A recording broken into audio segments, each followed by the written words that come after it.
अस्सलामुअलैकुम, मैं हूं सलवा स्नैन। आप देख रहे हैं मेट्रो 7 पाकिस्तान। आइए नजर डालते हैं आज की अहम खबरों पर। चेयरमैन लांढी अब्दुल जमील खान ने कहा है कि कश्मीर हो या फ़लस्तीन, हर जगह बेगुनाह मुसलमानों को रियासती जुल्म जबर का सामना है। बेगुनाह निहत्ते मुसलमानों का खून बहाने वाले अल्लाह की अदालत से नहीं बचेंगे। अफसोस इस बात के दुनिया भर में अमन के फ़रोग़ की बातें ज़रूर की जाती हैं, लेकिन मुसलमानों की कत्लेआम पर खामोशी इख्तियार कर ली जाती है।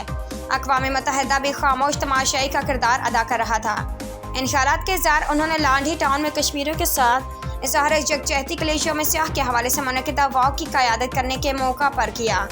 इस मौका पर उनके हमरा vice chairman Mohammad Imran, director admin Mohammad Awais, deputy director education Mirza Jilani Baig, मुख्तलिफ असातिज़ा स्कूल के बच्चे भी मौजूद थे। उन्होंने इस मौके पर मज़ीद कहा कि ज़रूरत इस अमर की है कि हम अपनी नौजवान नस्ल को कश्मीर की आज़ादी और मुसलसल जदोजहद की तारीख से रोशनास करवाएं। कश्मीर और पाकिस्तान के माबैन बरादराना ताल्लुका और मोहब्बत के रिश्ते और उसकी अहमियत के बारे में बताया जाए, क्योंकि हमारी ये नौजवान नस्ल ही हमारा मुस्तकबिल है। उम्दा में पकाएं और जी भर के खाएं।